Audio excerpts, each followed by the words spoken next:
সাধারণত পদত্যাগ সংক্রান্ত কোনো ইস্যু আসলে সেটি লিখিত আকারে আমার কাছে আসবার কথা, এখন পর্যন্ত আমি কোনোটা পাই নাই। শিক্ষার্থীরা আমাদের মেইন বৈধতা, শিক্ষার্থীদের নিয়ে কেউ ভিন্নমত এলোমেলো মত দেবে, এই জায়গায় আমরা স্ট্রিক্ট থাকবো ইনশাল্লাহ। 24 পরবর্তী সময়ে কেউ কোনো গ্রুপ, কোনো পলিটিক্যাল পার্টি, কোনো লিডার যার মতো করে দোকান নিয়ন্ত্রণ করা, এরিয়াটা করার চেষ্টা করেছে। ডাকসুর পর থেকে আমরা একটা জিরোতে নিয়ে আসার চেষ্টা করেছি। সাধারণত পদত্যাগ সংক্রান্ত কোনো ইস্যু আসলে সেটি লিখিত আকারে আমার কাছে আসবার কথা, এখন পর্যন্ত আমি কোনোটা পাই নাই। তো এর বাইরে অন্য কোনো বক্তৃতা, কোনো পোস্ট কিংবা কোনো ফিডব্যাক আমার কাছে বিবেচ্য বিষয় না এখন পর্যন্ত। আসলে তখন আপনাদেরকে আমি জানাবো আর কি। কোনো ব্যক্তি যে কোনো ধরনের মন্তব্য করে, এটা আমরা কোনোভাবে ছাড় দেবো না। বরং ডাকসুকে নিয়ে বিতর্কিত মন্তব্য করেছে, আমরা দেখেছি যে ডাকসুকে নিয়ে বলেছে ডাকসুর আগে এরকম ছিল, সে আমরা সাথে সাথে স্ট্যান্ড নিয়েছি এবং তাকে পাবলিকলি ক্ষমা চাইতে বাধ্য করা হয়েছে। এবং আমরা আমাদের নির্বাচিত প্রতিনিধিরা তার বিরুদ্ধে অ্যাকশন নেওয়ার ঘোষণা দিয়েছে সাথে সাথে, আমরা কোনোভাবে ছাড় দিই নাই এবং ছাড় দিবও না। আর সামনে কখনো যে কোনো পলিটিক্যাল পার্টি, যে পার্টি হোক না কেন, এ ধরনের দুঃসাহস দেখেন সেটা আমরা ছাড় দেবো না। বরং কখনো আমরা দেখেছি কোনো পলিটিক্যাল পার্টির নেতা যে এরকম দুঃসাহস দেখিয়েছেন, আরও এরকম বিহেভিয়ার দেখিয়েছেন, আমরা অ্যাপ্রোচ করার পরে ক্ষমা তো চাই নাই, আরও এরকম বিহেভিয়ার দেখেছে, এমনও পলিটিক্যাল লিডার আমরা দেখেছি। এটা খুব অ্যালার্মিং।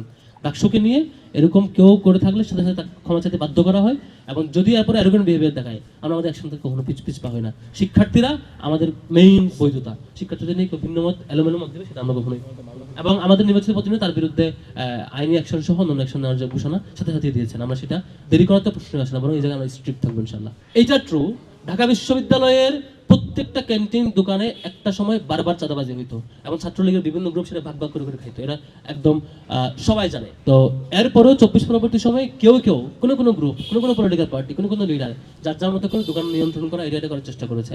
ডাকসুর পর থেকে আমরা একটা জিরোতে নিয়ে আসার চেষ্টা করেছি। যেখানে কোনো সন্দেহ পেয়েছে সেখানে আমাদের কোনো না কোনো স্টেকহোল্ডার সেখানে এঙ্গেজ হয়েছে এবং প্রশাসনকে এঙ্গেজ করার চেষ্টা করেছে।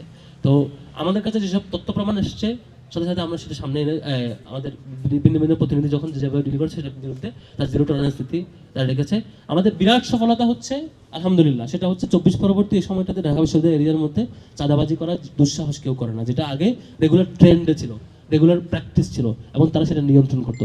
আমাদের কাছে বহু ক্যান্টিন মালিকরা বারবার এসে বলছে যে ভাই অমুক পার্টি এত নিচ্ছে, তমুক পার্টি, আগের সময় ইতিহাসগুলো বর্ণনা করেছে। তো আজকে এসে যেটা জিরোতে আসছে, আমরা স্বপ্ন দেখি যে বিশ্ববিদ্যালয় সহ দেশের সকল ক্যাম্পাস, ইভেন পুরো বাংলাদেশের সময় চাঁদাবাজদের কবল থেকে মুক্ত হবে, সেটাই স্বপ্ন দেখি। বিশ্ববিদ্যালয়ের মাদকের বিরুদ্ধে এবং অন্যান্য অন্যায় বিচার বিরুদ্ধে আমরা স্ট্যান্ড নিই।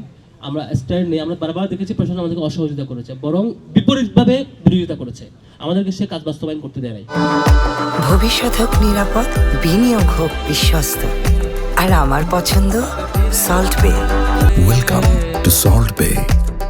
প্রত্যেকটা কাজে আপনারা দেখেছেন, ইভেন ছোট ছোট সংস্কার কাজ থেকে শুরু করে বড় বড় প্রকল্প, প্রত্যেকটা কাজে একটা চক্র, একটা বিশেষ গ্রুপ, সেটা শিক্ষকদের এবং কর্মচারীদের, তারা যৌথভাবে এই কাজগুলো বাস্তবায়ন যাতে করতে না পারে সেই চেষ্টা করেছে। সেই জায়গায় আমাদের ডাকসুর নির্বাচিত সদস্যরা এবং নির্বাচিত প্রতিনিধি বারবার আমরা অনেক চ্যালেঞ্জের মুখোমুখি হয়েছি এবং আমরা জারি রেখেছি।